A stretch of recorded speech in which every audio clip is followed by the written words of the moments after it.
gravados, acho eu, que é pior ainda. Boa tarde, boa tarde. Boa Boa tarde. tarde. Sim, Boa tarde. ouvidos e Tudo gravados, bem. é verdade. Boa Boa tarde. tarde. Muito obrigado a todos. Muito obrigado a todos. Pronto, Então estão agora, a ver a estou a ver. apresentação, não estão? Está tudo bem, não está? Está a passar, está a Pronto, passar, vou interromper. certo? Então agora tenho que pôr o Pedro a dele. Bom, mas primeiro, digam-me lá quando é que eu falo para o público. Engraçado, não estou a conseguir terminar compartilhamento. Boa tarde, estão a ouvir? Sim. Estamos, sim, senhora. Não estou a conseguir terminar compartilhamento. Ah, já está. Ok. Eu estou sem câmera, não sei porquê. Teresa, pois estás. Sim, estou sem câmera, estava a Estás só tentar. TB. Não estou a conseguir ligar a minha câmera.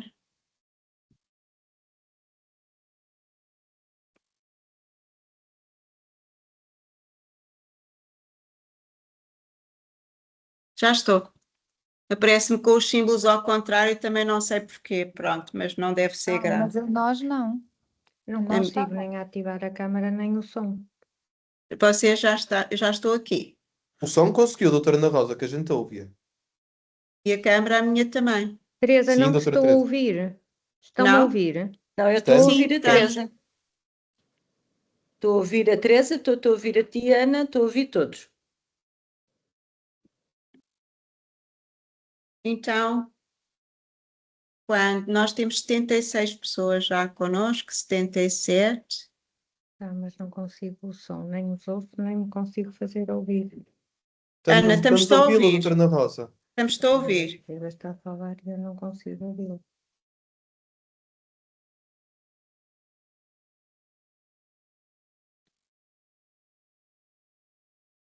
Vou-te- Agora consegui ouvir. Estamos a ouvir-te. Ah, eu não estava a ouvir nem me fazia ouvir.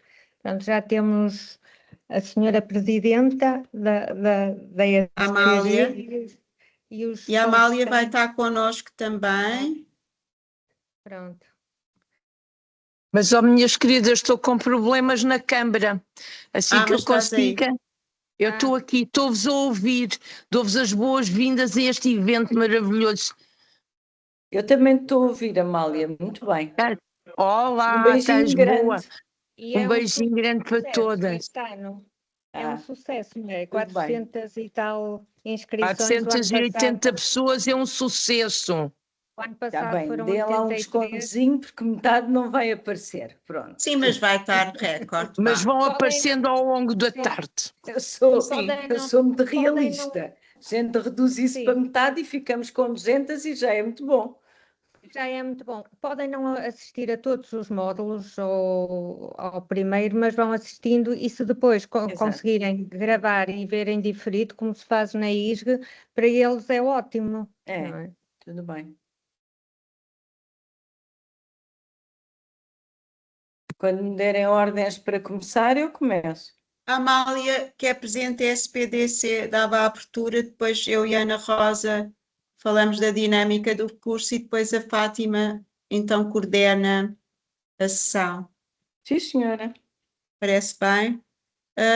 Como quiserem. O José também está aqui conosco, CEO da Pharmacare, e portanto, depois de nós e antes. Eu acho que se Ok, calhar José, então a estás aí. Amália poderia Portanto, antes começar. da Fátima, o José também vamos lhe dar os agradecimentos. Amália, quando tu quiseres. Pois, eu só tenho problema que estou sem câmara, mas uma boa tarde a todos, dou as boas-vindas a todos por este evento que já é a terceira edição e que tem sido um sucesso da organização da SPDC com as outras sociedades. Espero que realmente aproveitem bem este curso sobre o síndrome do ovário poliquístico, que é uma mais-valia cada vez mais na nossa formação. Sejam todos bem-vindos e um agradecimento também muito especial à Pharmacare por todo o apoio que tem dado a este evento. Aproveitem bem e que seja um excelente curso para todos. Boa tarde. Ana, se quiseres falar da dinâmica do curso. Pronto, é a segunda edição do curso. A primeira, o ano passado, eu acho que correu muito bem, só teve o apoio científico da SPDC. Este ano acho que estamos muito melhor porque temos várias sociedades envolvidas e por isso é um curso que será um bocadinho mais abrangente, incluindo também endocrinologia e MGF, e é um curso importante porque não nos podemos esquecer que a síndrome do ovário poliquístico é a disfunção ovulatória mais frequente e é importante o diagnóstico precoce. Eu também quero agradecer à Kern Pharma, ou Pharmacare, o apoio neste curso e também o ano passado, e referir que isto são vários módulos, tem também uma avaliação final no fim do curso os participantes inscritos podem enviar um caso clínico para mais tarde ser avaliado por um júri e apresentado no último módulo. Os casos clínicos deverão ser enviados na mulher adulta conforme o fenótipo A, B, C e D. Podem enviar casos clínicos na gravidez, um caso clínico de infertilidade e também na mulher perimenopausa. E depois só quero referir que não vamos fechar o curso com chave de ouro, vamos abrir o curso com chave de ouro, atendendo à qualidade dos dois palestrantes, a professora Maria João Carvalho e o doutor Pedro Pinto. Só isto.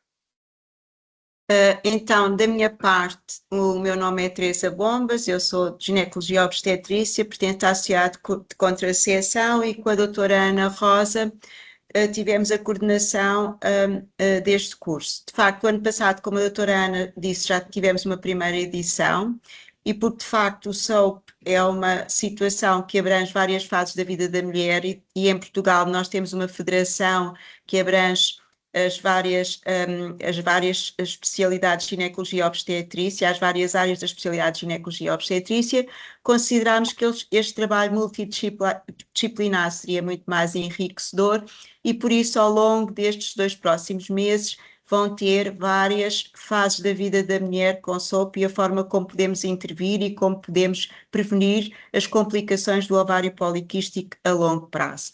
Portanto, eu queria dar as boas-vindas à doutora Fátima Costa, Presidente da Sociedade Portuguesa de Ginecologia, também membro do Comitê Científico da organização deste curso, à doutora Ana pelo seu trabalho, à Amália pelo suporte e boas-vindas aos palestrantes e mais uma vez o agradecimento à Pharmacare pela forma como nos tem dado o nosso apoio.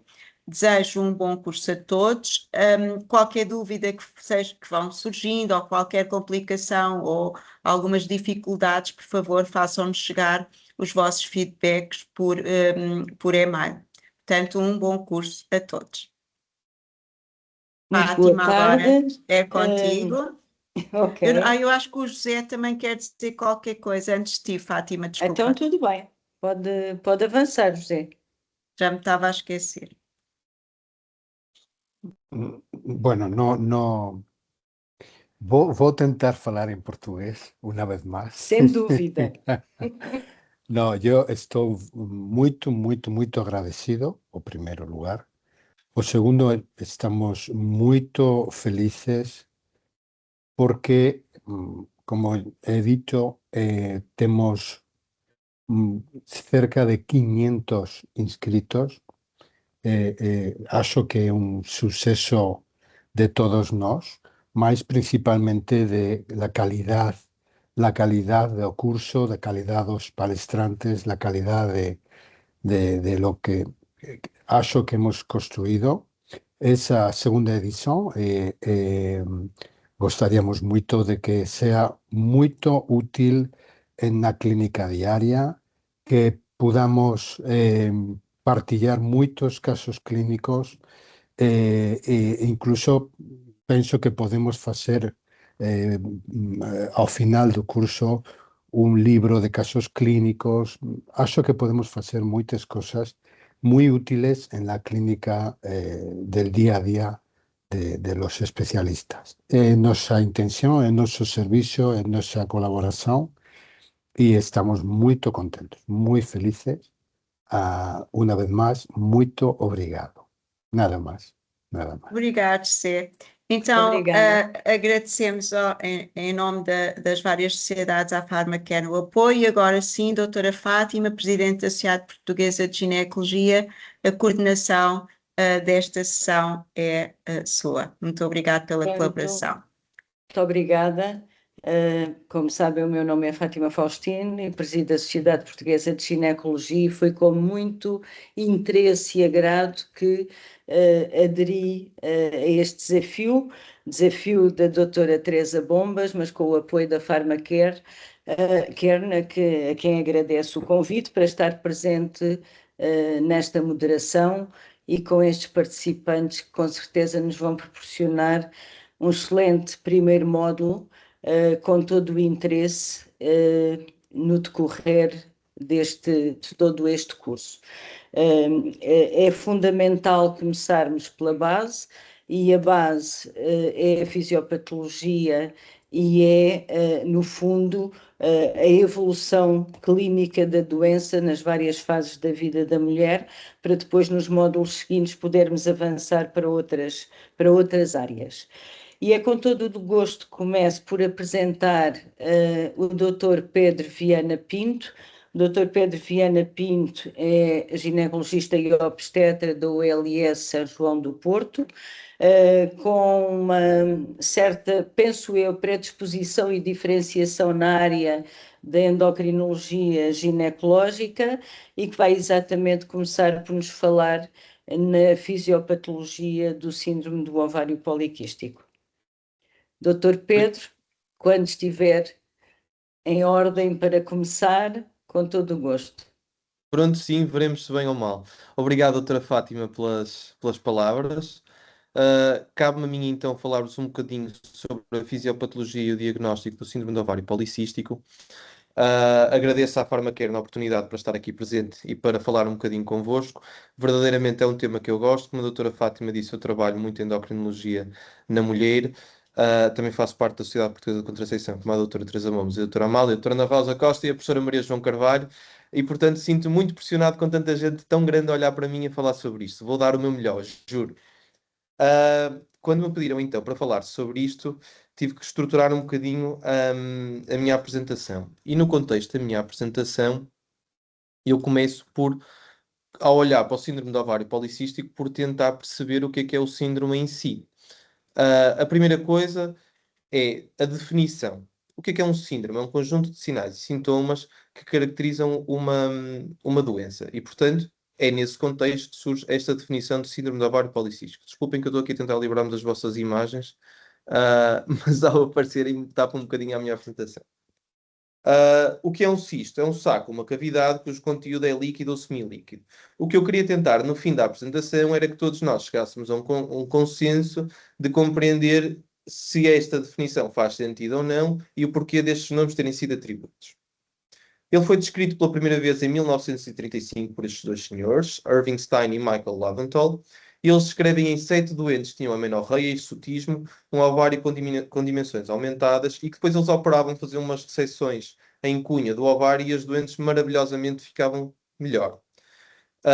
Este síndrome afeta aproximadamente 10 a 13% das mulheres em idade reprodutiva. A doutora Ana Rosa já me roubou esta parte do primeiro slide, e é verdadeiramente a endocrinopatia mais comum da mulher em idade fértil.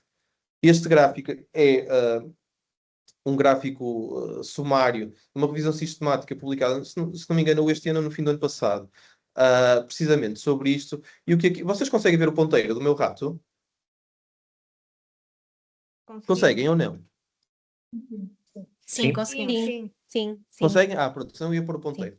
Desculpem, o que se consegue ver aqui é que a prevalência da doença obrigatoriamente será diferente consoante os critérios de diagnóstico que são utilizados e que nós vamos falar ao longo deles, mas que os mais aceitos hoje em dia são os derivados do Roterdão de 2003, que seria uma prevalência entre os 9% e os 14%, uma média de 12%, mas que a prevalência não só varia de acordo com os critérios de diagnóstico, mas também varia de acordo com a área geográfica onde nos encontramos. Infelizmente, dados sobre a África não conseguiram encontrar nesta revisão sistemática, que incluiu 137 estudos. Portanto, é uma revisão sistemática com quase 160 mil participantes, tem muita coisa em jogo. Para começar, para percebermos o que é a doença, também temos que perceber o que é o normal. Ou seja, nós não conseguimos interpretar o que é uma doença sem perceber o que é que acontece de base no ciclo ovárico de uma mulher. Numa fase inicial, durante a menstruação, a FSH vai tentar recrutar folículos para que comece o processo normal de maturação folicular da mulher. Ao recrutar folículos, vai haver então um aumento inicial da FSH, mas que depois vai diminuir e já vamos perceber porquê. Com a recrutação do folículo e com a seleção do folículo dominante, os níveis de estrogênio e progesterona vão acabar por aumentar, até que o estrogênio cria um pico de LH com um feedback positivo de acordo com o valor que atingem. Este pico de LH vai levar à ovulação, sobem os níveis de progesterona, vão diminuir os níveis de LH e de FSH que deixam de ser necessários e depois, consoante há uma gravidez ou não, tudo volta a começar outra vez ou não. No folículo antral, existe uma teoria muito interessante do que é o Two-Gonadotropin Two-Cell Theory. No fundo, o folículo antral, além de entre outras coisas, mas vai ter as células da teca e as células da granulosa, sendo que as células da teca vão ter fundamentalmente receptores para a LH, que são, se vocês se recordam, hormonas libertadas pelo hipotálamo hipofisário, e as células da granulosa, receptores essencialmente para a FSH. Estas duas hormonas vão atuar nestas células de forma diferente. A LH vai atuar nas células da teca, potenciando a síntese de androgénios a partir do colesterol. A FSH vai estimular as células da granulosa, pegando nestes mesmos androgénios e, pela sua aromatização, potenciar a formação de estrogénios, que serão necessários para o regular desenvolvimento do ciclo menstrual. O folículo dominante é o grande campeão em termos de números de receptores de FSH, e se vocês se recordam deste gráfico inicial, o que acontece à FSH é que inicialmente sobe, mas depois vai diminuindo. Isto tem um papel muito importante, que é o quê? A diminuição da libertação da FSH vai potenciar a seleção do folículo dominante. O folículo que tem mais receptores de FSH vai ser capaz de sobreviver e vai ser capaz de desenvolvimento neste ambiente mais inóspito, enquanto que os outros folículos vão acabar por sofrer uma atrésia, porque verdadeiramente durante o ciclo menstrual interessa que haja idealmente um folículo, obviamente pode haver mais que um, mas idealmente um folículo que seja dominante, que haja uma ovulação com o objetivo final de uma gravidez.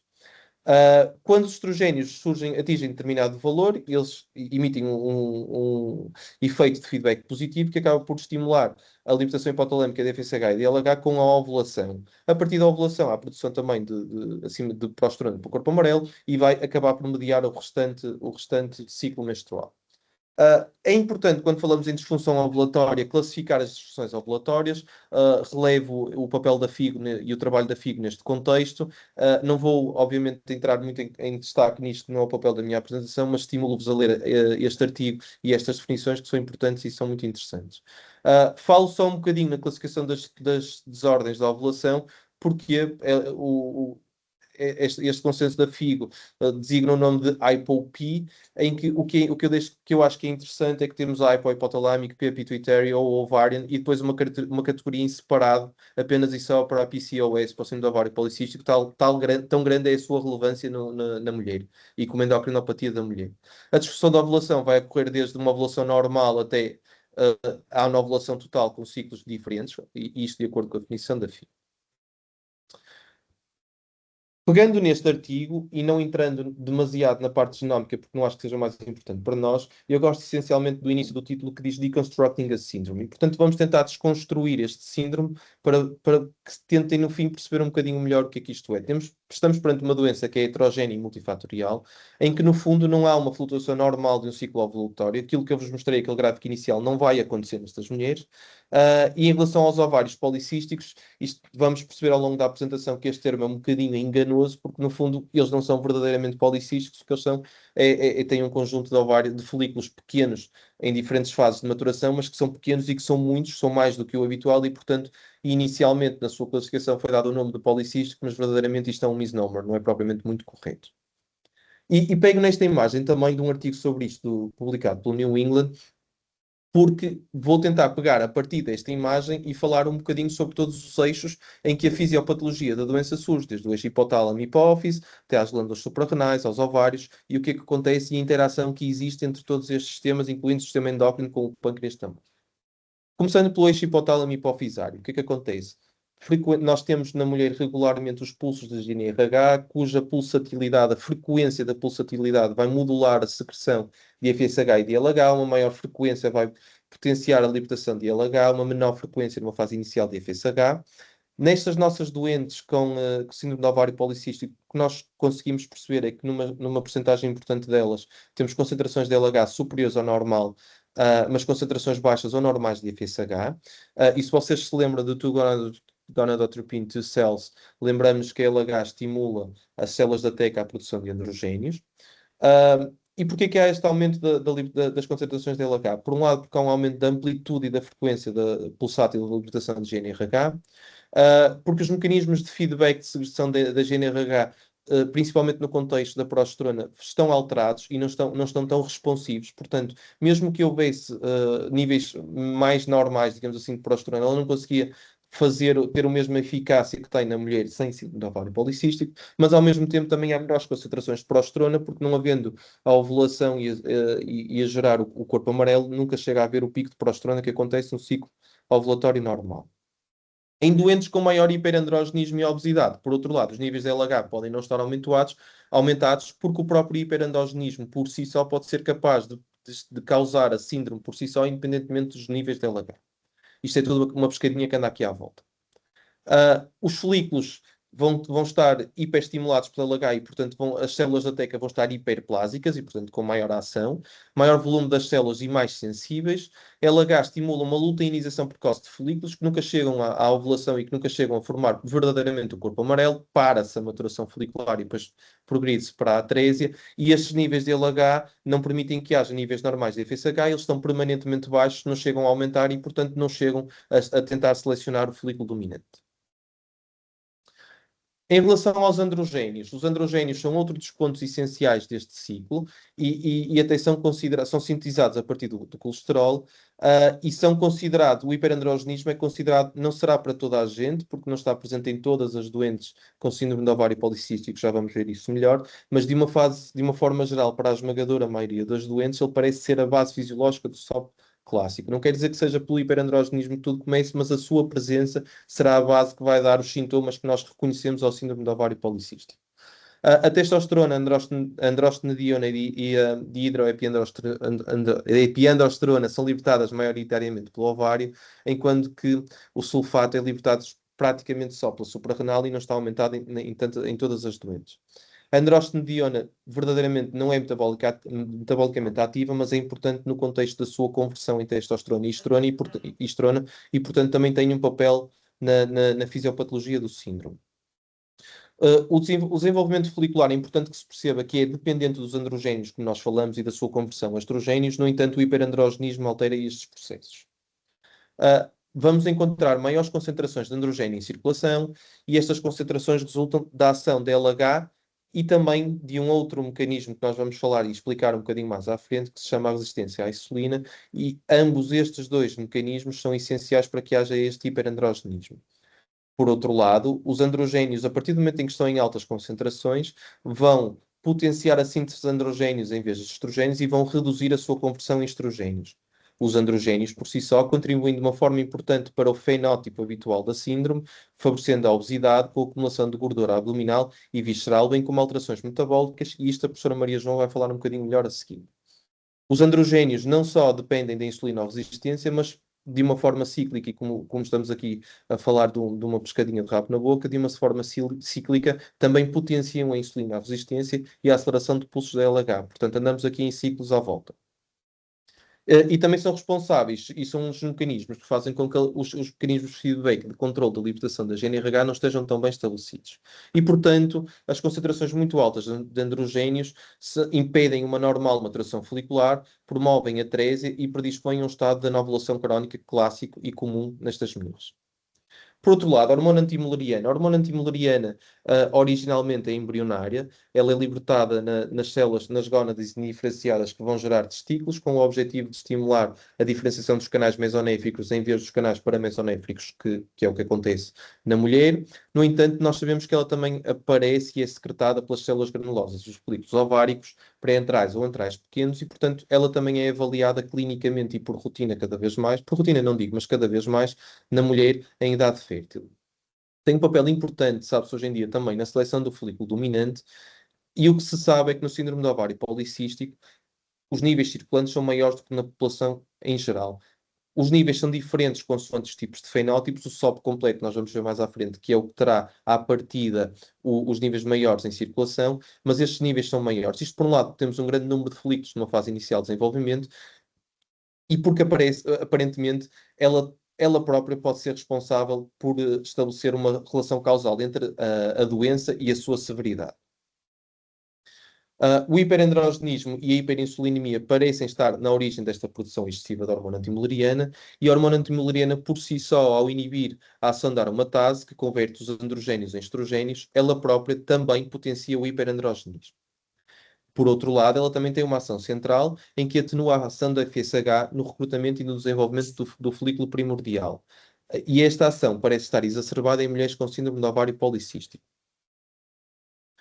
Em relação à SHBG, a Sex Hormone Binding Globulin, ela estará reduzida numa porcentagem importante das doentes, e isto é importante porque se temos menos globulina de ligação às hormonas sexuais, vamos ter mais testosterona em circulação e mais androgénios em circulação, e com um fenótipo mais importante da doença.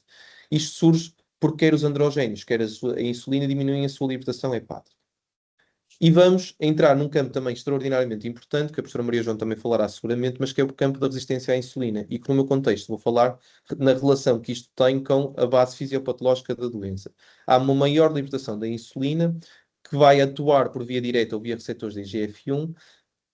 No entanto, esta insulina vai sensibilizar a ação da LH nas células da teca, e vai potenciar uma menor sensibilidade das células da granulosa à ação da FSH.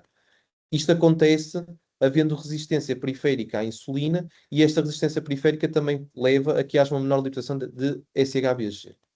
Uma coisa que eu acho que é particularmente interessante é que, havendo maior libertação de insulina e havendo este padrão de resistência à insulina, no entanto, o ovário acaba por estar mais sensível à insulina. Isto é o chamado paradoxo ovárico. No fundo, nós temos um estado sistémico de resistência à insulina, e com todos os efeitos que daí advêm, mas, no entanto, o ovário ele é mais sensível e responde mais à insulina, e as consequências negativas vêm daí.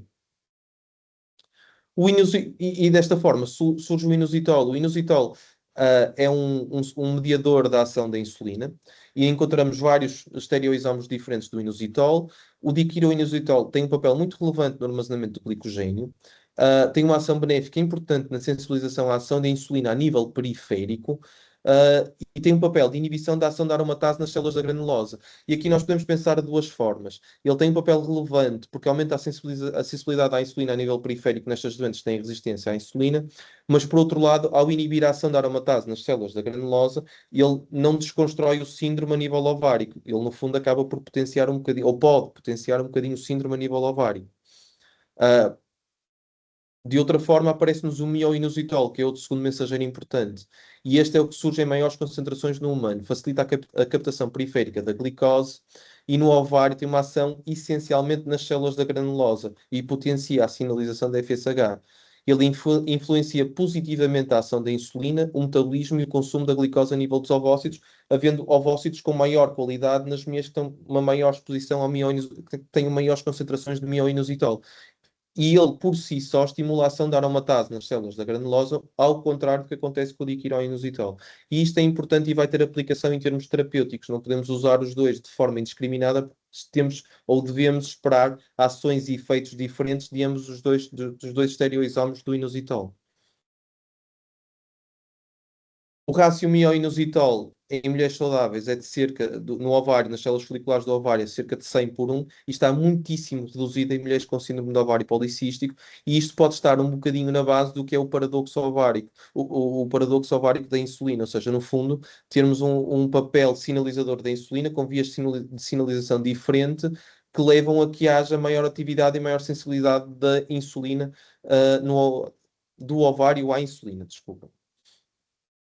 E, portanto, havendo esta conversão de mioinositol para diquirioinositol estimulada pela insulina, ela faz com que haja uma menor conversão de androgénios em estrogénios, uma menor sensibilidade à ação da FSH, potencia desta forma a ação da insulina no ovário e leva a que haja uma maturação ovocitária inadequada. O diquirioinositol pode potenciar diretamente a síntese de androgénios nas células da teca, além da sua ação na enzima aromatase, como foi falado há pouco. E esta disfunção existe essencialmente nos fenótipos A, B e C. Eu já vos vou descrever os tipos de fenótipos, mas perceber que é expectável que as disfunções que existem em cada um deles são diferentes e por isso cada vez mais se fala em segregar estes fenótipos e se calhar pensar no fenótipo D como um fenótipo à parte da doença. A obesidade está presente em cerca de 50% das doenças com SOP. É importante para potenciar todos os mecanismos fisiopatológicos descritos até agora, mas não parece estar na base de nenhum deles. Está associada, obviamente, por si só, potencia os efeitos que já temos e, portanto, associada ao aumento de fatores de riscos cardiovasculares. As quispeptinas, o que é que são? Nós temos um grupo de neurónios relacionados com a libertação de quispeptinas, neurocininas e dinorfinas, que vão atuar a nível do sistema nervoso central e que vão ser reguladores do ciclo da pulsatilidade da libertação da GNRH. Isto tem um impacto importante, por exemplo, e já se sabe há muitos anos, no contexto da puberdade, mas também tem um impacto no contexto em termos de disfunções. E até são manipulados já em alguns sintomas das mulheres em idade fértil e não só. O que acontece é que nós temos um pool de neurónios que vão ser capazes de estimular a pulsatilidade e a frequência dos pulsos da GNRH, e os níveis mais altos destas quispeptinas que são libertadas localmente vão estimular então a pulsatilidade da GNRH, a libertação da FSH, a libertação da LH acima de tudo e uma menor libertação da FSH. E, portanto, contribuir para o que é a gênese deste síndrome. Os androgénios, por um lado, podem influenciar diretamente a secreção da GNRH, indiretamente, desculpem, a secreção da GNRH pela via das quispeptinas, e a neurocinin B tem um papel importante porque ela é estimuladora da secreção das quispeptinas. Enquanto que a dinorfina pode diminuir a sua libertação, a neurocinin B tem aqui um papel contrário de estimulador. Ao estimular, termos uma maior libertação de quispeptinas, aumento dos pulsos, da frequência e da amplitude dos pulsos da GNRH, e tudo isto no caminho de uma maior secreção de LH e, portanto, no caminho da síntese de androgénios. E, portanto, temos novamente aqui uma pescadinha em que os androgénios por si só causam todos estes sintomas, mas, ao mesmo tempo, vão ao sistema nervoso central atuar, vão potenciar este sistema das quispeptinas e, portanto, eles próprios vão manter e vão fazer com que este ciclo se mantenha por si só. A hormona antimuleriana poderá também ter aqui um papel. Sabe-se que ela existe e que se consegue diagnosticar no sistema hipotálamo hipofisário. Ela na embriogênese tem um papel importante na migração dos neurónios de libertações da GNRH para o seu local normal e ela pode exercer localmente uma ação autócrina ou parácrina que estimula a libertação de GNRH via sistema das quispeptinas. Estudos animais sugerem que os níveis não estarão em todos os subtipos de SOP, mas acima de tudo terão maior importância em termos metabólicas e endócrinas e menos papel na parte ovárica. Ela pode efetivamente também ser um mediador central da ação da insulina, embora aqui ainda esteja a ser discutido o seu papel. No fundo, temos aqui um bocadinho disto tudo. Temos o sistema das quispeptinas, que estimula a amplitude e a pulsatilidade da GNRH, que vai levar à libertação aumentada da LH. LH leva as células da teca a produzirem androgénios.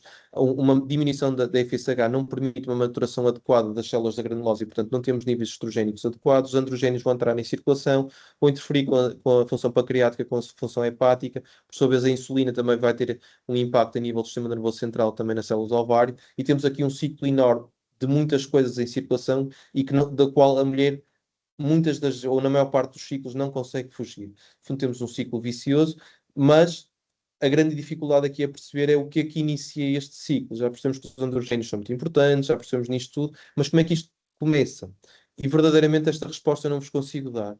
Eu consigo-vos dar algumas ideias de coisas que estarão seguramente em jogo e que estarão seguramente em causa nisto. Há uma agregação importante familiar de casos. No entanto, não há um padrão mendeliano claro de transmissão.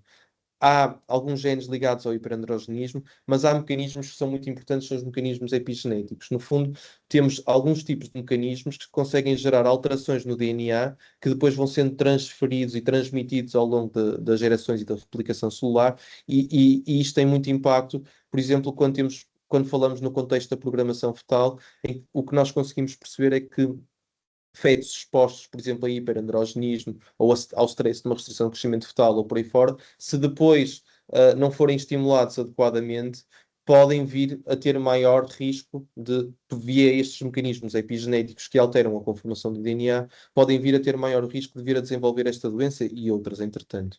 É importante perceberem que a esmagadora maioria dos casos da doença uh, não se podem ser atribuídos à parte genética, mas que ela pode contribuir sim. É importante este contexto, que é, no fundo, um feto que possa ser exposto a um ambiente agressivo tem uma maior predisposição a vir a ter doença no futuro, se for exposto a hábitos não saudáveis, e aqui eu acho que o papel da nossa sociedade é essencial no combate, desde logo, à obesidade, à prática o estímulo da prática de exercício físico, o controle no consumo de bebidas alcoólicas, de tabaco, por aí fora. No fundo, quanto mais saudáveis nós conseguirmos ser, vamos conseguir limitar os problemas que temos de base e podemos eventualmente conseguir combater este tipo de problemas. Mas, no fundo, a exposição intrauterina tem um papel importante também nisto. Outra coisa que também está muito em jogo e também pode estar em causa nisto é a microbiota, pode ter um papel na imunomodulação, na manutenção da barreira intestinal e na produção de moléculas bioativas. Sabemos que ela está reconhecidamente associada a várias doenças. No síndrome do ovário policístico também há muita evidência já nesse sentido. E o que é que pode acontecer? Nós sabemos que há uma menor diversidade da microbiota intestinal, que há uma evidência de diferentes alterações da microbiota em doentes com SOP, eventualmente até de acordo com o seu fenótipo, estas alterações podem ter um impacto no hiperandrogenismo, na insulinoresistência, na manutenção e no iniciar do próprio ciclo vicioso. Há uma série de vias que vocês podem ver aqui. A própria microbiota intestinal pode libertar enzimas capazes de regular as concentrações de testosterona e também podem potenciar uma inflamação crónica que é comum nestas doentes com síndrome do ovário policístico, e a própria microbiota pode também ter aqui um papel importante, quer como causadora, quer como potenciadora da própria doença. O sistema nervoso autónomo comunica com o sistema nervoso central por várias formas, o nervo vago e o plexo entérico são uma delas, e a nível intestinal, e a modulação desta parte, desta sinalização nervosa pela microbiota também pode ter um papel nisto. Passando da fisiopatologia, que eu sei que é muito complexa e que precisa de muito estudo, agora o diagnóstico é um bocadinho mais simples. Deixo-vos aqui quais foram os principais critérios diagnósticos estabelecidos ao longo do tempo. Em 1990, o NIH definiu como o síndrome do ovário policístico como tendo obrigatoriamente ter sinais clínicos ou bioquímicos de hiperandrogenismo e anovulação crónica. Em 2003, os critérios de Roterdão, além destes dois, definem uma morfologia policística do ovário. No entanto, dizem que só são necessários 2 destes 3 critérios de diagnóstico para estabelecer a doença, o que leva a gerar fenótipos diferentes. A Sociedade de Excesso de Androgénios criou também para eles critérios de diagnóstico em que o hiperandrogenismo é obrigatório e depois poderia ter o B ou o C também como complementares para diagnóstico, precisava apenas de um para diagnóstico de SOP. Os critérios da Sociedade de Hiperandrogenismo não foram propriamente muito bem aceitos, ou não foram muito utilizados de uma forma geral. No fundo, os mais utilizados acabam por ser os de Roterdão, que em 2023 foram mais ou menos validados com algumas alterações que eu vos vou falar agora durante esta parte da apresentação. Com os critérios de Roterdão, podemos ter 3 fenótipos diferentes de SOP, o chamado fenótipo completo, em que temos as 3 coisas, o fenótipo B, em que temos hiperandrogenia, ou clínica ou laboratorial, e disfunção ovulatória, o fenótipo C, com hiperandrogenismo e os ovários policísticos, e o fenótipo D, que aparentemente parece jogar um jogo um bocadinho diferente dos outros, em que temos a disfunção ovulatória e os ovários policísticos. O fenótipo A é o chamado SOP completo, o A e o B são considerados clássicos, com maior associação com o que falei até agora, desde a resistência à insulina, a obesidade, o síndrome metabólico. O fenótipo C é um fenótipo de SOP com ovulação e o fenótipo D é o SOP não hiperandrogénico. Tem uma menor resistência à insulina e tem uma menor associação com outras patologias. E é interessante perceber que em alguns trabalhos o fenótipo D por apresentar aparentemente níveis de estrogénios relativamente maiores do que os outros, é o que estaria aparentemente mais associado a um maior risco de cancro do endométrio. No fundo, o que é importante perceber é que vamos encontrar manifestações diferentes da doença consoante o fenótipo e, portanto, devemos pensar sempre, olhar para ele e tratar os doentes também de forma diferente. O fenótipo D, falo um bocadinho, porque ele é um bocadinho mais confuso, ele foge um bocadinho a tudo o que eu fui falando até agora. Ele é o fenótipo verdadeiramente conhecido como ovárico, porque é o que implica maior disfunção ovárica. As doentes, por regra, não têm grande insulinoresistência, não são obesas. E pode haver uma etiologia diferente. Há alguns grupos que falam no papel da Insulin Growth Factor 1 e do seu aumento local, digamos assim, e pode potenciar o síndrome em si no ovário. Mas é muito difícil, não há dados ainda suficientes para falar sobre isto. É um fenótipo um bocadinho menos bem compreendido, porque verdadeiramente foge um bocadinho ao padrão de tudo o que eu falei até agora. De acordo com os fenótipos, ainda como vos disse, pode-se separar um bocadinho o A, B ou C, provavelmente terá um papel metabólico mais relevante e cuja parte primordial será essa, e o fenótipo D, cuja parte primordial será a ovárica, em que vamos encontrar coisas diferentes e sinais e sintomas diferentes.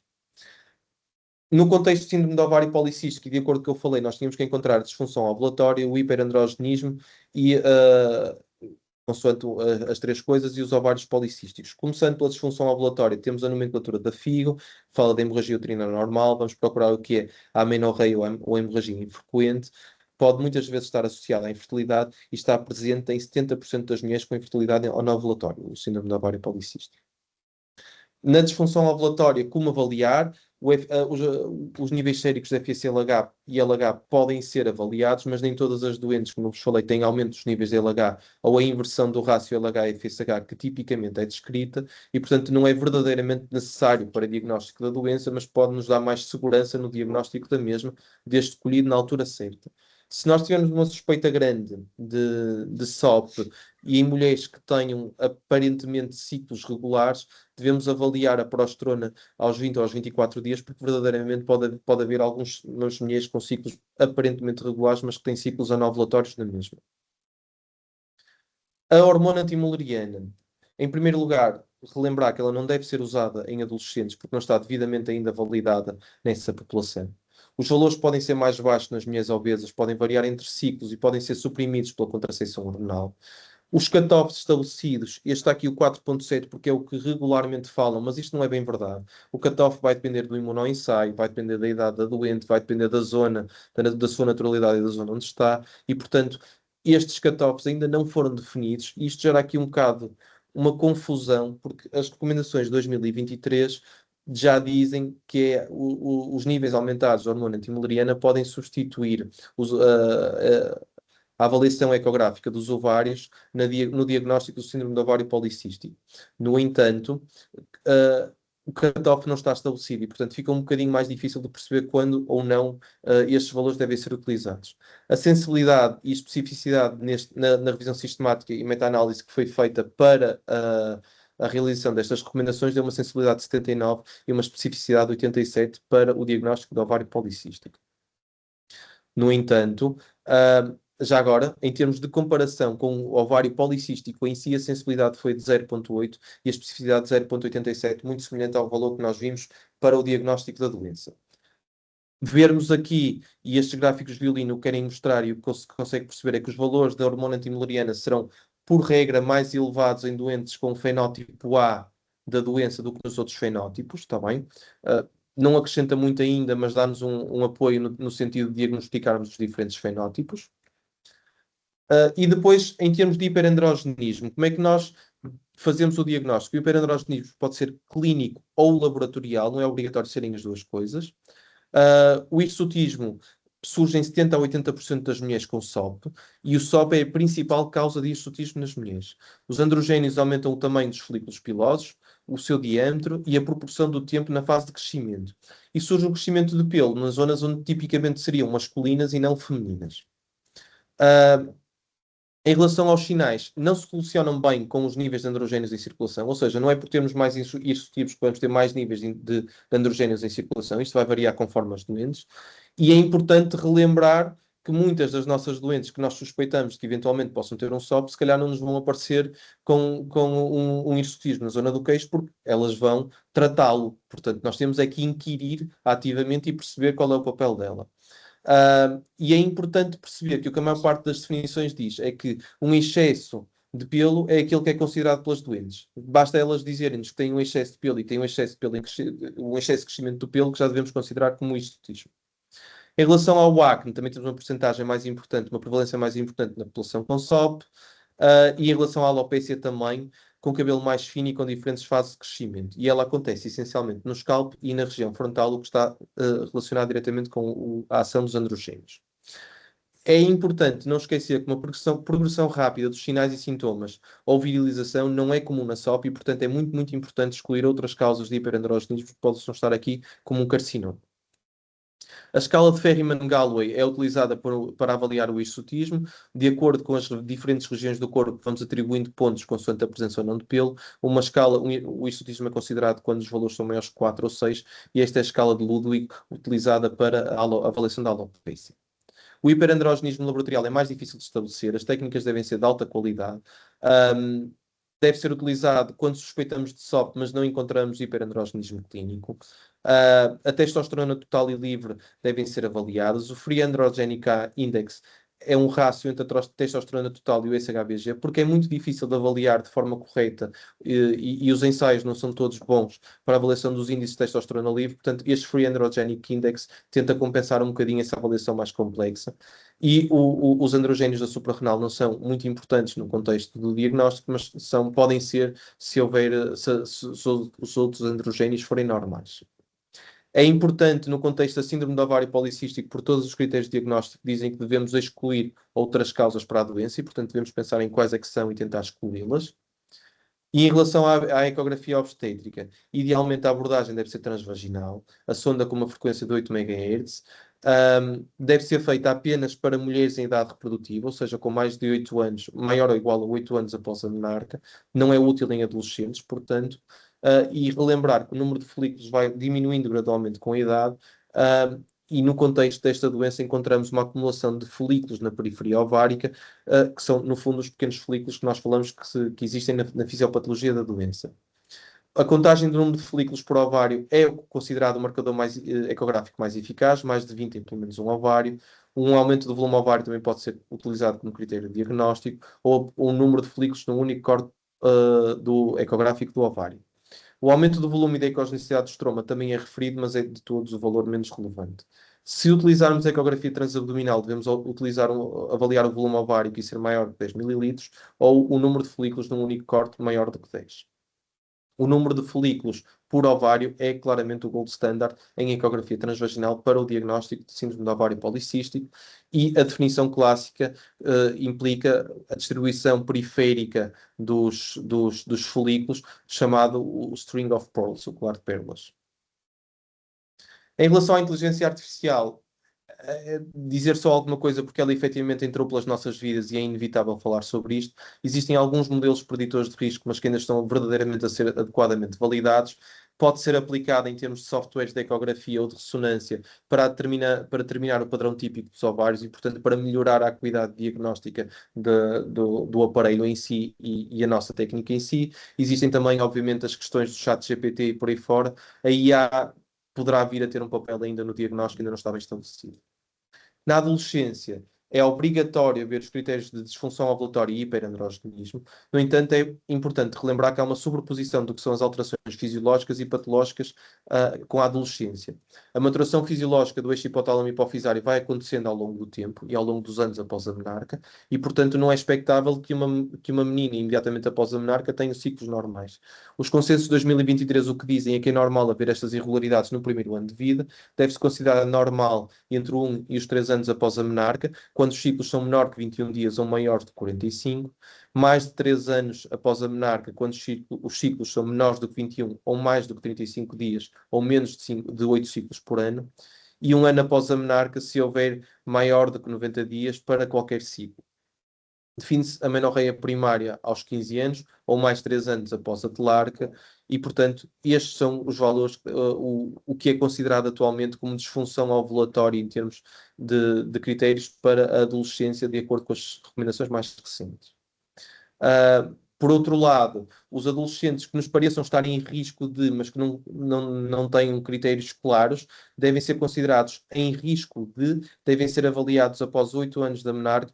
Porquê? Porque, estando em risco podem estar associadas maior alterações metabólicas nestas adolescentes, e isto pode condicionar a vida futura delas e, portanto, quanto mais cedo continuamos a atuar, melhor. Durante a puberdade há um pico de insulinoresistência fisiológica e de hiperandrogenismo, portanto, semelhante ao que acontece no SOP.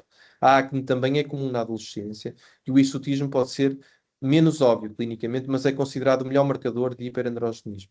A escala de Ferriman-Galloway não está devidamente validada em adolescentes e, portanto, deve-se considerar apenas o hirsutismo e acne moderados a severos para diagnóstico de síndrome do ovário policístico. A ECO não deve ser utilizada no contexto das adolescentes, portanto, não utilizar, está bem? E ainda por cima, na maior parte das vezes, ela será feita por via transabdominal, porque muitas delas não terão ainda tido a coitarca. Tá bem? É importante excluir outras patologias e o problema é que a avaliação bioquímica já não é fácil nas mulheres em idade reprodutora, nas adolescentes ainda menos, porque está tudo menos validado e os valores de referência não estão bem estabelecidos. Os níveis de hormona antimuleriana também ainda não estão devidamente validados para adolescentes e, portanto, não devem ser pesquisados. Para terminar, na perimenopausa, tendencialmente as mulheres com SOP vão regularizando os ciclos. No entanto, é importante perceber que este hiperandrogenismo clínico e bioquímico pode persistir após a menopausa e não nos devemos esquecer destas mulheres mesmo nesta fase. Estas são só algumas recomendações que existem. Confesso que as que usei mais foram as de 2023, com 123 recomendações, com 77 baseadas em evidência científica, e que já fui desconstruindo um bocadinho ao longo da minha apresentação. Portanto, o síndrome do ovário policístico não pode ser considerado uma doença, mas sim um síndrome, porque tem uma manifestação de vários sintomas. Do ovário, uma doença do ovário, talvez se considerarmos o fenótipo D, mas puramente do ovário não faz muito sentido. Como policístico também não faz muito sentido, como percebemos, porque eles não são verdadeiros cistos, e portanto a definição, sendo fácil para nós e sendo acessível, ela é um bocadinho misleading, pode-nos enganar um bocadinho, porque ela não é muito correta, digamos assim. Como tem como message, nós temos uma panóplia de causas que podem estar a gerar o ovo ou a galinha e que vão interferir depois com o metabolismo das pessoas. O hiperandrogenismo é essencial e o hirsutismo é provavelmente a manifestação mais comum presente nisto. Os critérios de Roterdão são os mais aceitos. A partir dos critérios de Roterdão temos fenótipos diferentes do síndrome do ovário policístico, e quando avaliamos uma doente devemos classificá-los, porque é expectável que haja manifestações diferentes e consequências diferentes da doença consoante o fenótipo por si. Devemos evitar a todo custo o overdiagnosis, porque também temos muitas mulheres que nos chegam só por uma ecografia e dizem que têm o síndrome do ovário policístico. Também devemos de evitar ao máximo o underdiagnosis, com o risco que vem daí, e não há uma teoria unificadora que explique todos os fenótipos de SOP. Peço-vos desculpa por me alongar um bocadinho, mas a fisiopatologia da doença é verdadeiramente muito complexa e eu gosto, e não sei se consegui ser claro, espero que sim. Obrigado.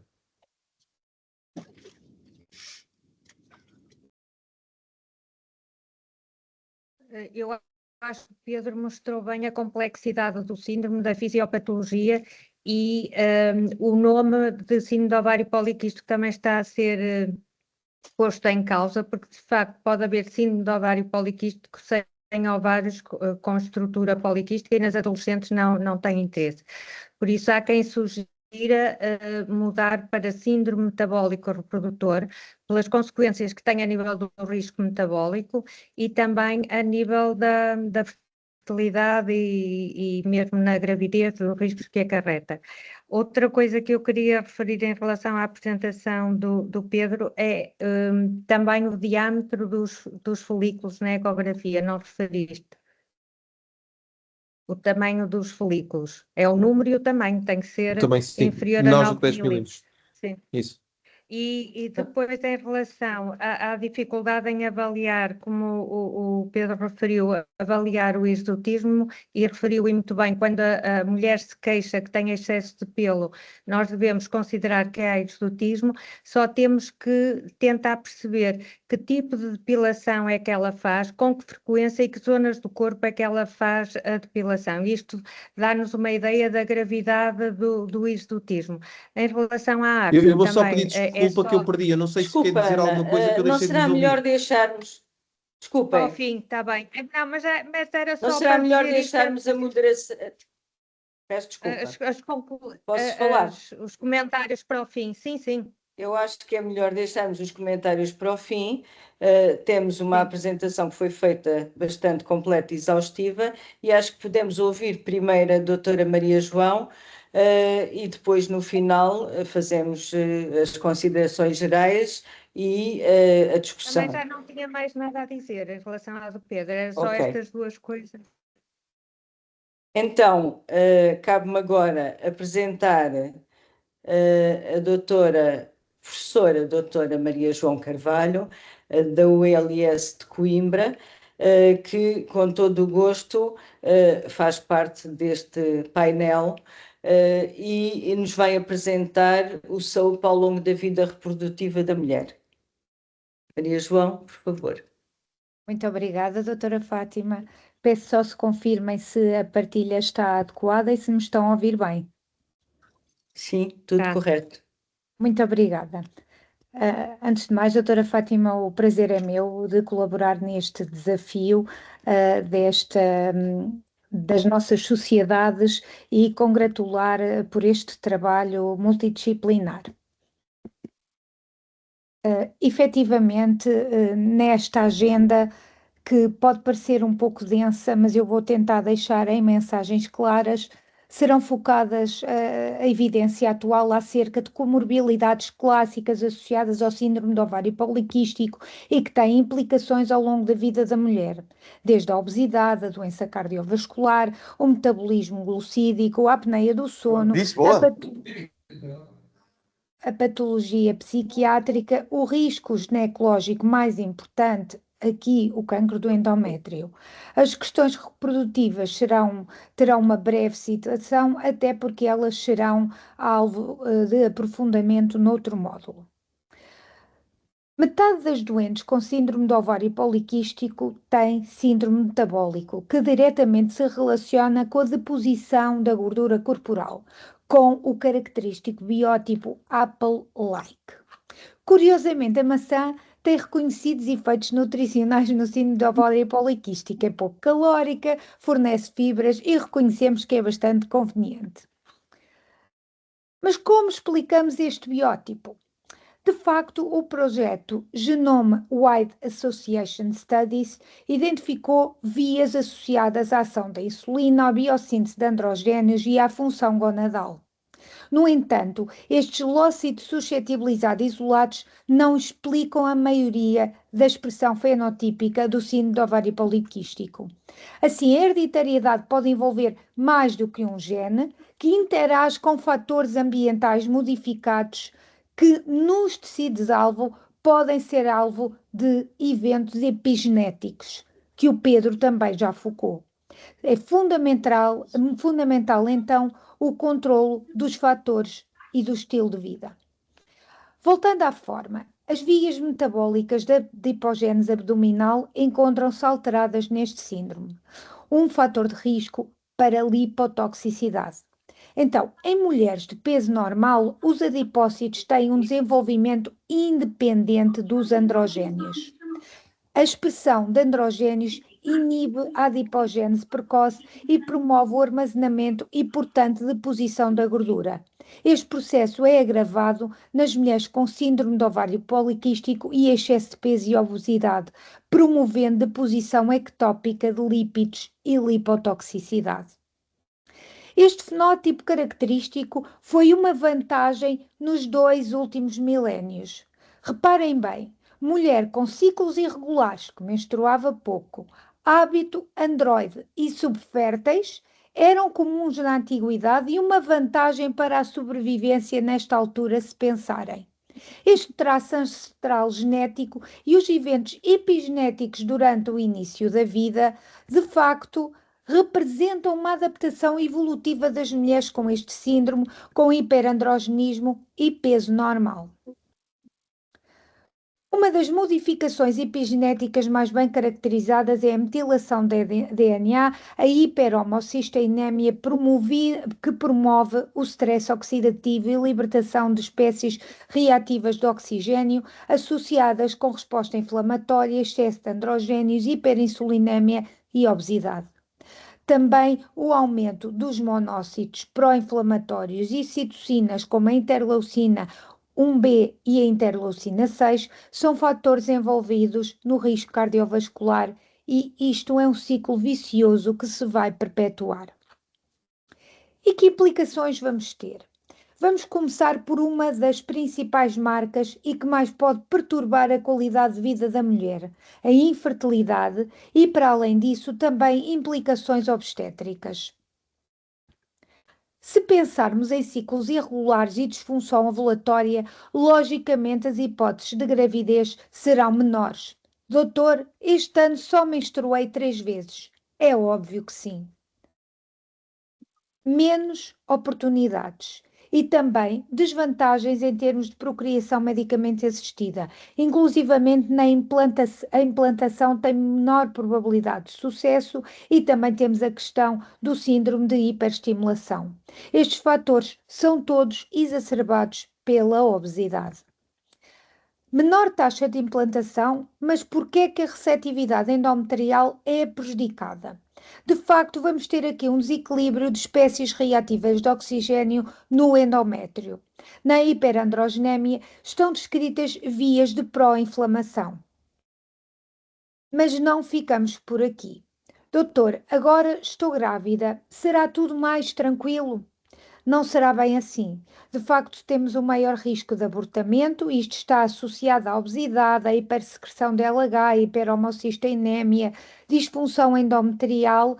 A diabetes gestacional está associada com obesidade, resistência insulínica e a hipertensão arterial é determinante no contexto de obesidade, resistência insulínica e restrição da coenzima A.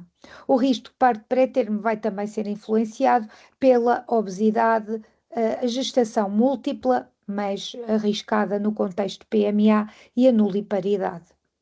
E para terminar, a gravidez tem mais complicações, influenciado por diversos parâmetros como o fenótipo, a etnia, a história familiar, doença metabólica, o síndrome metabólico e, claro, as questões do estilo de vida. A obesidade e o ganho ponderal são fatores independentes. Na estratificação do risco, na vigilância, é importante integrar o ganho ponderal, a diabetes, a hipertensão e, claro, vigiar o crescimento fetal. Obviamente, o síndrome do ovário poliquístico vai para além da doença reprodutiva.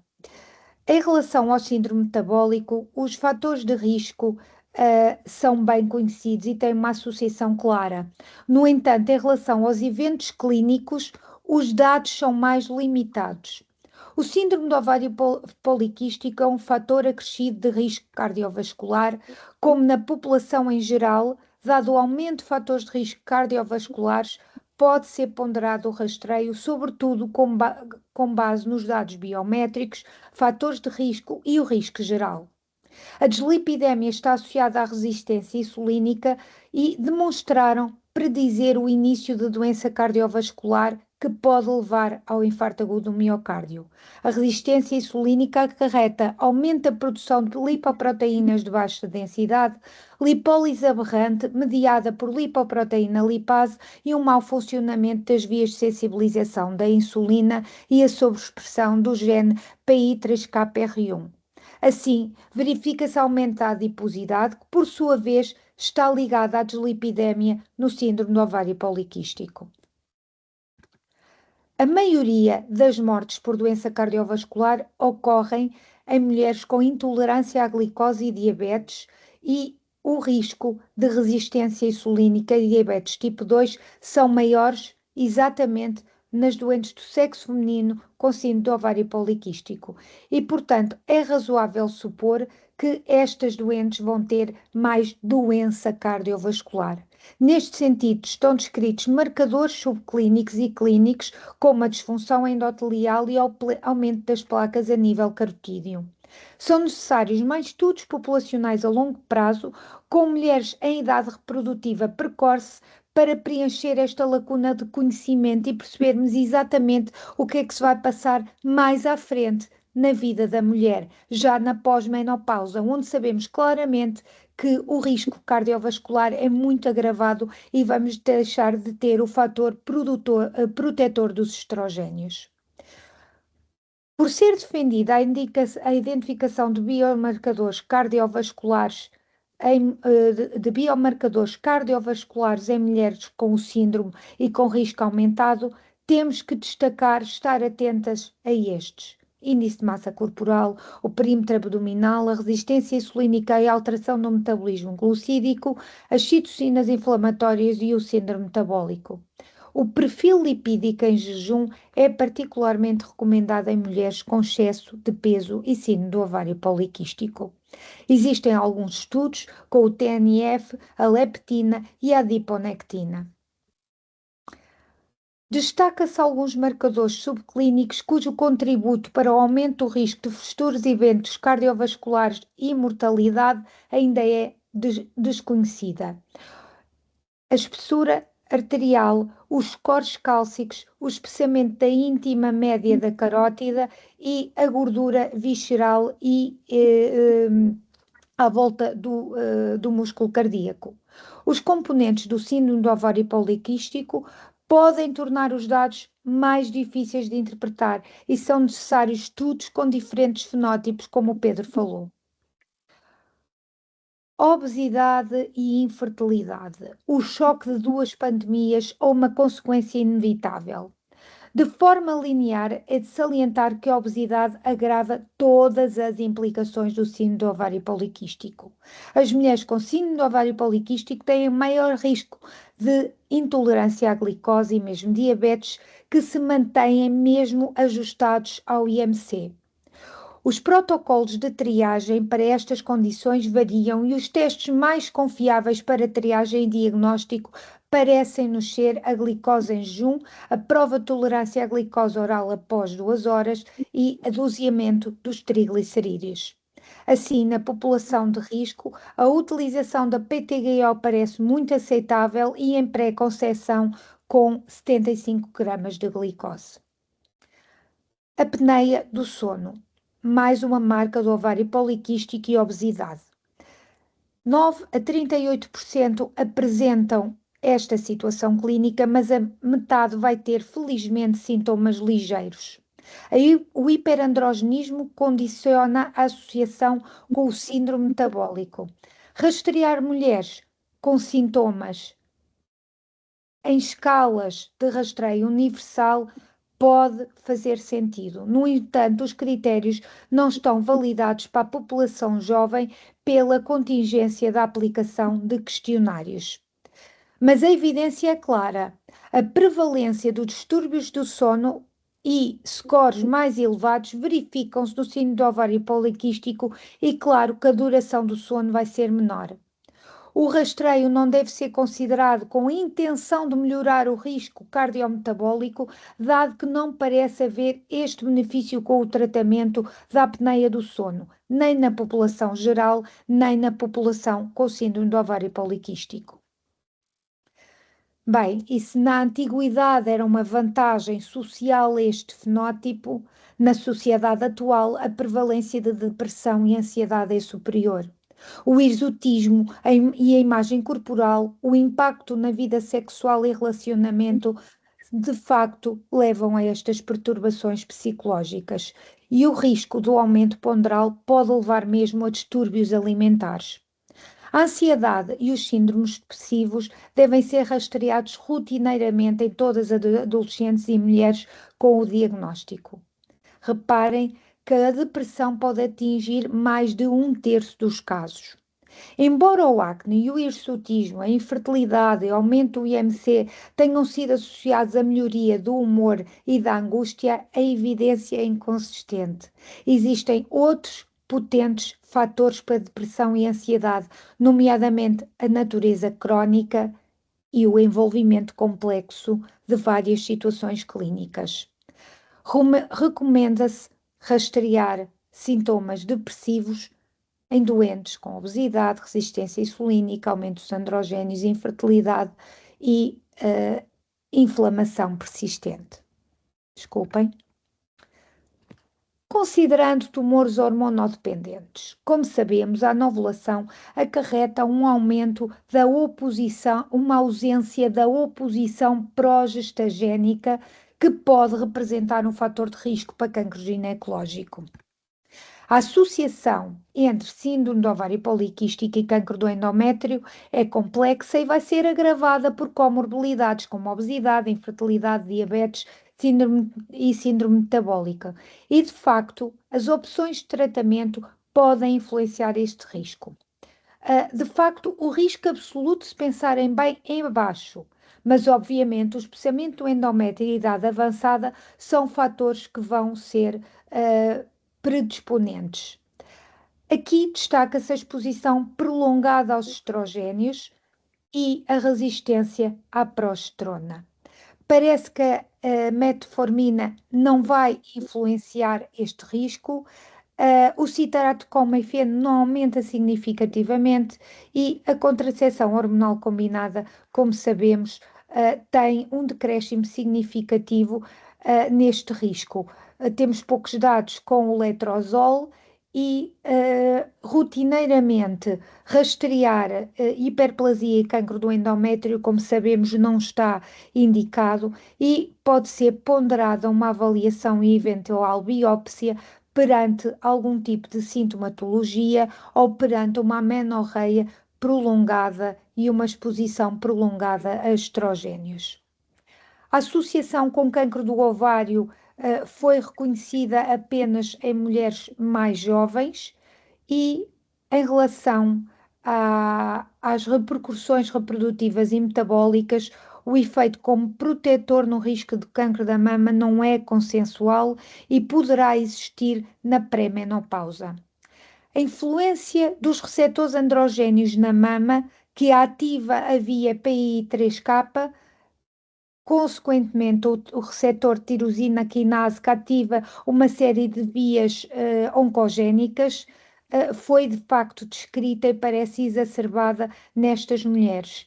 Existe também uma ativação que vai ser dependente da biologia do tumor, nomeadamente a presença de receptores de estrogénios e do HER2. A transição epitelial para mesenquimatosa envolvida na metastização é um processo que parece ser influenciado pela dihidrotestosterona. Muito para além da fertilidade e, sobretudo, da forma, as implicações afetam a mulher ao longo de toda a vida reprodutiva e após a menopausa.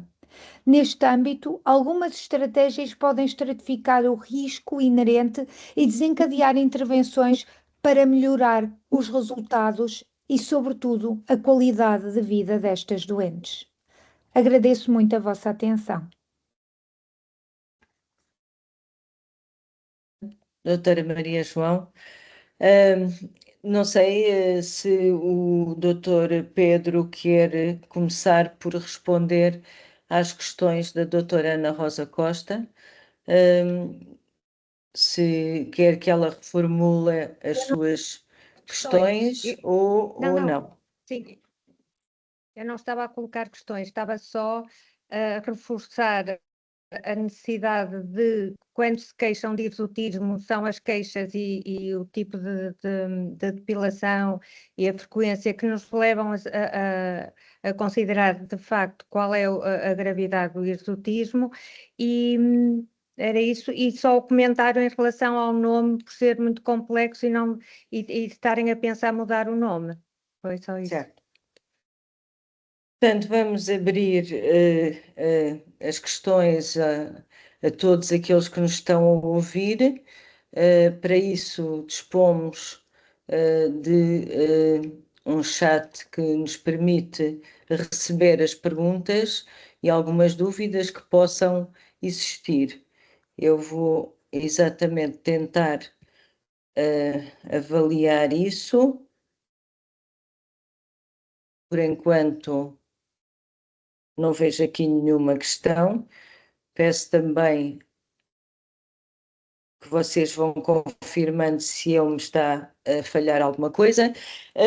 E enquanto esperamos por algumas perguntas, eu gostava de perguntar a ambos o que é que podemos fazer. Nós temos visto, além deste síndrome que todos nós conhecemos, ter o seu componente genético e epigenético, mas nós temos visto ao longo dos últimos tempos um agravamento da obesidade infantil e juvenil, que, de certo modo, e de acordo com o que o Pedro apresentou na fisiopatologia, é a tal pescadinha de rabo na boca que vai potenciar tudo o resto que possa existir.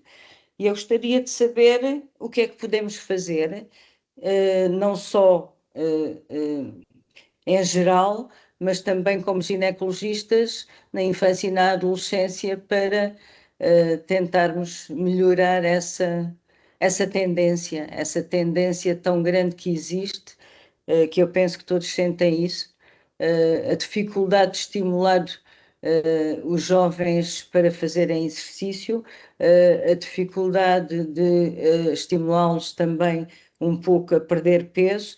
Eu sei que é difícil perder peso neste síndrome, mas acho que temos que começar também a pensar um bocadinho antes de tudo aquilo que acaba por ficar instalado. Pedro, liga o microfone. Para não interromper a professora Maria João. Eu assumo que essa é provavelmente das políticas de saúde mais importantes que deve haver em Portugal e em qualquer outro país. Exatamente. É o fomento ao exercício físico escolar, é o controle da obesidade, é adequar. Ou seja, nós conseguimos controlar tanta coisa com isso. Vai desde a saúde materna, desde a saúde da mulher. Ou seja, eu acho que nós focamos-nos muito no problema que temos e como tratar este problema, mas esquecemos que podemos ir atrás e tentar evitar chegar a ter o problema. Não vamos conseguir evitar ter um problema, mas vamos conseguir ou podemos conseguir reduzi-lo. Essa, para mim, o que a doutora Fátima falou, para mim é das políticas de saúde mais importante que qualquer país deve ter hoje em dia. Concordo É que absolutamente. efetivamente- Doutora Maria João. É que efetivamente aquilo que nos parece de toda a integração multifatorial, toda esta exposição desde a infância, e vamos falar também um pouco adolescência, vai influenciar fatores epigenéticos que, como sabemos, regulam a expressão e influenciam o potencial genético, e regulam o que vamos ter no fundo no fenótipo, não é? E, portanto, esta medida é obviamente fundamental e, como nós sabemos, não vai ter só implicações no síndrome do ovário poliquístico, vai ter implicações para diversas patologias da nossa área, para a saúde em geral da mulher e que nos vai, obviamente, ter benefícios diretos, mesmo em termos de prestação de cuidados de saúde. Neste momento, nós ainda estamos a apanhar as canas, entre aspas, daquilo que não foi feito, e o que é facto é que neste momento temos a idade adulta e já até na pós-menopausa um conjunto de mulheres que nós praticamente durante a vida reprodutiva vimos claramente a sucessão de eventos, desde cardiovasculares até ao carcinoma do endométrio, que lhes iam acontecer. O que é facto é que aí vamos estar em atuação secundária, verdade, mas efetivamente também temos que tentar aqui delinear algumas estratégias para que também nessas mulheres haja uma melhoria da qualidade de vida e diminuição da doença que possam vir a desenvolver em vários sistemas. Obrigada. Já temos aqui perguntas e uma delas é: no critério relativo à morfologia dos quistos ováricos, qual é o número e o tamanho dos folículos para preencher o critério?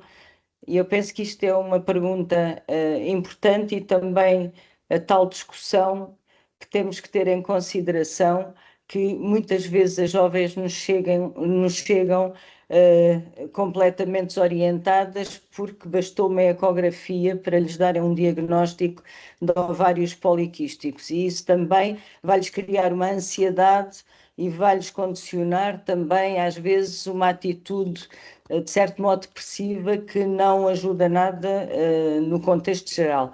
Mas isto é importante. Critério relativo à morfologia dos quistos e o número e tamanho dos folículos para preencher o critério de ovários poliquísticos. Talvez o Pedro, que falou sobre a ecografia. Precisamente, doutora Fátima, e isso é a tal questão do overdiagnosis que eu falei. Elas aparecem-nos com diagnóstico só porque foi visto isso. A primeira coisa é relembrar, na adolescência, esquecer. Não vale a pena, não dá. Transabdominal, transvaginal, dá para fazer ou não, mais de 8, só a ecografia começa a contar mais de 8 anos, maior ou igual a 8 anos após a menarca. O ideal é a ecografia transvaginal, devem ser o número de folículos por ovário foi o critério na revisão sistemática e meta-análise feita para as tais recomendações que eu falei, foi o que encontrou maior sensibilidade e especificidade para o diagnóstico da doença, e eles falaram, pode ser só num ovário, não precisa ser nos dois, pode ser só num, mais de 20 folículos com menos de 10 milímetros, portanto, os 9 que a doutora Ana Rosa tinha falado. Portanto, esse é o critério, o cutoff ecográfico que deve ser utilizado. Pode ser num só ovário, não precisa ser nos dois, mas tem que ser bem contados e, devem ser bem avaliados e, obviamente, ter cuidado com a presença de um corpo amarelo ou de outras coisas que possam interferir na modulação disto. Mas o critério base é este. Pode ser avaliado o volume também, os 10 mililitros de volume, não é tão, não tem tanta sensibilidade e especificidade, nem a coloração do estroma, o critério base é este. Se não pudermos fazer uma ecografia transvaginal, na ecografia transabdominal, são mais de 10 folículos, porque aí é mais, como estamos mais longe do campo que estamos a ver, temos mais dificuldade em contar de forma tão precisa e, portanto, é aceito o cutoff dos 10 folículos. Dos 10. Muito obrigada. Tenho aqui outra pergunta. Pode ser agora para a professora Maria João. Qual a abordagem na jovem com SOAP e enxaqueca com aura? Isso, de facto, é um grande desafio, sobretudo porque sabemos que os estrogénios devem ser evitados e aquilo que vai controlar mais o fenótipo de acne e hirsutismo é, obviamente, um estroprostativo, exatamente pela influência que vão ter diretamente na SHBG. No entanto, nós não podemos deixar de tratar as jovens e, obviamente, um prostativo vai nos ajudar ao benefício contraceptivo e, por outro lado, vamos ter proteção endometrial. Temos à nossa disposição vários contraceptivos com prostativo isolado e, obviamente, tentar preferir um que possa ter um perfil menos, mais antiandrogénico. No entanto, sabemos que, em comparação com o estroprostativo, nunca vai ter o mesmo efeito. De qualquer forma, podemos também tentar investir em contextos de suplementação, em medidas dietéticas, em medidas de estilo de vida, que, como sabemos, vão ajudar também a controlar grande parte deste tipo de manifestações. Quando temos um contexto de intenção reprodutiva, aqui, obviamente, vamos entrar noutra esfera de intervenções, muitas delas junto da medicina da reprodução, e que, obviamente, aqui a prioridade será outra que não a regularização do ciclo menstrual, a contracepção e o controle da sintomatologia. Posso só Muito obrigada. uma coisa? É que depende se a jovem tem atividade sexual ou não, porque algumas não têm atividade sexual, não precisarão de contracepção e há outros antiandrogénios que podem utilizar. Claro. Mesmo associados, quando usamos só prostativo, e que pode ser até o dispositivo intrauterino com levonorgestrel, que tem a vantagem também de proteger para o endométrio e tratar as hemorragias uterinas anormais. Podemos associar antiandrogénios, não nos podemos esquecer que o levonorgestrel é um prostativo que tem alguma atividade antiandrogénica, principalmente se utilizarmos com 52 miligramas, mas podemos usar os inositol, a espironolactona e outros antiandrogénios associados para tratar e que não há contraindicação nas mulheres com enxaqueca com aura. Obrigada. penso que é interessante, para quem tem acesso de facto à conversa da reunião, uma questão que se está aqui a pôr em relação à qualidade das ecografias. O Pedro já respondeu que de facto temos que ser criteriosos em quem faz a ecografia, não só para esta patologia, como para qualquer da maioria das patologias em ginecologia. O grande problema, e aqui desculpem eu estar a intervir, mas sou eu de certo modo que estou aqui também a moderar este módulo, o grande problema que se põe com as ecografias é que a maior parte das ecografias que se fazem não terão aquela qualidade que será desejável e nós, nesse aspecto, continuamos a ter problemas nesse sentido. Uma ecografia feita ou por via abdominal ou com sonda vaginal é uma ecografia que tem que ser feita nestas patologias por alguém que tenha uma formação em ecografia que permite exatamente fazer um diagnóstico criterioso. As ressonâncias, pronto, que foi agora o que surgiu ali, exatamente a mesma coisa, têm que ser feitas por quem sabe fazer. Esse é o nosso grande problema com os exames complementares. Eu aqui não vou adiantar mais, não sei se vocês querem comentar alguma coisa.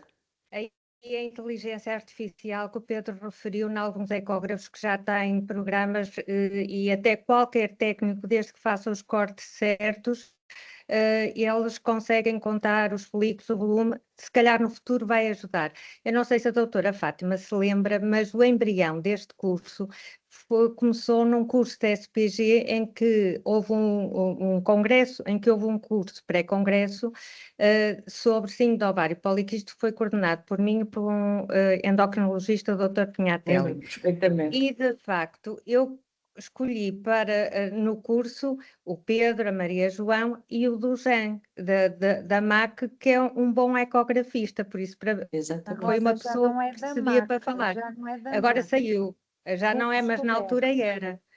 Mas foi o embrião para esta ideia do curso. Pois, mas vamos continuar sempre com esse problema, porque, Ana, estas perguntas estão a ser feitas por colegas da Medicina Geral e Familiar. E, portanto, os colegas de Medicina Geral e Familiar não têm acesso ao ecógrafo com inteligência artificial nem nos próximos 10 anos, se calhar. Porque se calhar vão ter, temos que pensar também... No Congresso de Radiologia Internacional, há agora um colega interno de Radiologia que está a fazer um estágio de ecografia obstétrica e diz que os equipamentos já vêm com programas, por isso para os radiologistas será mais fácil. O que eu penso, e peço desculpa à professora Maria João, que é casada com um radiologista, é que de facto a radiologia de intervenção vai sobreviver, mas com a inteligência artificial, com esses programas que agora os ecógrafos já têm, se calhar os radiologistas vão ser um bocadinho substituídos por técnicos. A Geraldina também dúvida. Disse que a doutora Geraldina está a confirmar exatamente aquilo que estamos a falar. E não sei se querem fazer mais alguma pergunta dentro de outro âmbito. Há aqui mais uma pergunta. Estive em consultas e não pude assistir ao vivo. Será disponibilizada a versão em diferido? Não sei se agora é com a organização. Vamos poder ter em diferido as sessões ou não? Teresa? Sim. E faz todo sentido porque, de facto, são vários módulos e nem toda a gente está disponível no dia ou por questão de urgência. Teresa, estás sem som. Espera aí que a Teresa está sem som e está a querer dizer qualquer coisa. Agora. Em princípio, sim, para as pessoas que estão inscritas. Vão ter acesso a recorde, sim. Ok. Mais questões?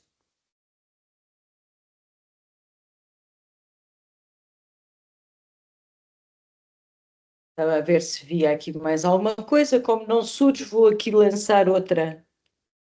Atualmente não há patologia nenhuma em que não se fale no microbiota. qual é a implicação do microbiota nesta patologia? Será assim tão grande? Será assim tão importante? Será que, no fundo, faz parte daquele contexto que tivemos a ver, alimentação, exercício físico, tudo isso, que altera o microbiota? Digam alguma coisa sobre isso, porque eu acho que temos que começar a não falar só no microbiota por falar no microbiota. Não, acho que sim, acho que pode ter um impacto na fisiopatologia. Ainda não está perfeitamente estabelecido, mas nota-se que há diferenças claras na microbiota das mulheres com e sem SOP. Se isto é essencial, é impossível de saber. Já há trabalhos a falarem na utilização de probióticos no contexto do tratamento e da prevenção da doença, e, portanto, em não só utilizarmos este conhecimento que temos, e isto tem a ver com muita coisa. É pela inflamação crónica, é pela libertação enzimática, o papel das bactérias nessa região podem ter um impacto muito grande até na própria síntese de androgénios e de toxinas que podem causar ou potenciar a síndrome. Portanto, eu acho que tem papel, tem. O quão relevante ele é, não vou ser eu, honestamente, e não sei se há alguém que saiba responder a essa pergunta para já, que pode ter um impacto no tratamento e pode ser uma via. Nós, quando falamos de uma doença tão multifactorial, é simplesmente idiota pensar que damos um medicamento e resolvemos o problema. Nós vamos ter que atuar em várias formas diferentes do passo. E a doutora Fátima há bocado falou precisamente num dos que será mais importante, até para prevenir, mas depois também, a partir do momento em que está instituída, também é igualmente importante ou mais. E, portanto, eu acho que vai estar, se calhar, aqui uma arma terapêutica importante, e já há alguma evidência nesse sentido, e, portanto, utilizarmos o conhecimento que começamos a ganhar da microbiota, não só para dizermos que nós sabemos mais alguma coisa, mas para daqui tirar algum efeito positivo disto. Portanto, Maria João? o quão importante é, não sei dizer, mas que será relevante, diria que sim, doutora Fátima. Sim, efetivamente, eu acho que se enquadra também no conjunto de fatores ambientais, não é? E como vemos, há aqui grande influência de fatores pró-inflamatórios, que esta forma de ativação do sistema imunológico certamente será mais um cofator, mas que respostas claras ainda estão por definir. Mas lá está, é aqui um conjunto de esferas de intervenção que devem ser enquadradas, algumas infelizmente ainda sem uma estratégia claramente definida. Eu Ok, acho que muito a professora obrigada. Paula Freitas vai falar disso na intervenção dela, até porque já existem alguns estudos em relação ao microbioma intestinal e à obesidade. E a obesidade aumenta a insulinoresistência e por isso, se com os probióticos conseguirmos também controlar um bocadinho a obesidade e melhorar a insulinoresistência, se calhar também por esse papel também terá algum efeito. Mas a Paula Freitas tem... Pelo menos eu já assisti a algumas apresentações dela em que fala disso. Okay. Tenho aqui uma questão que nos fala: os novos fármacos com efeito no GLP-1 provavelmente serão uma arma muito importante neste síndrome. Concordam?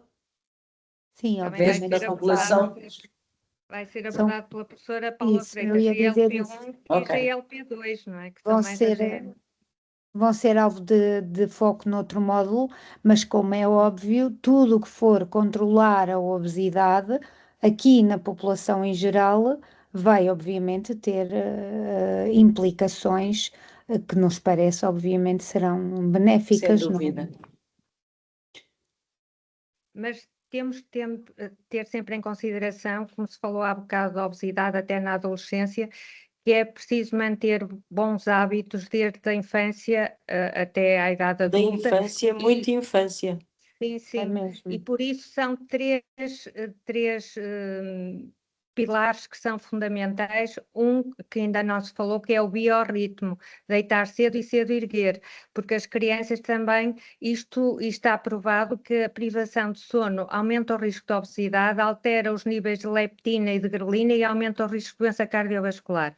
Porque se nós estamos a contrariar um bocadinho com os ecrãs, com as luzes à noite, a produção da melatonina, e isto depois também vai interferir no risco. Por isso, biorritmo, diminuir o tempo sedentário e, como referia o Pedro em relação à alimentação, é fundamental diminuir o consumo de gorduras, hidratos de carbono, álcool, comida processada, isso é fundamental.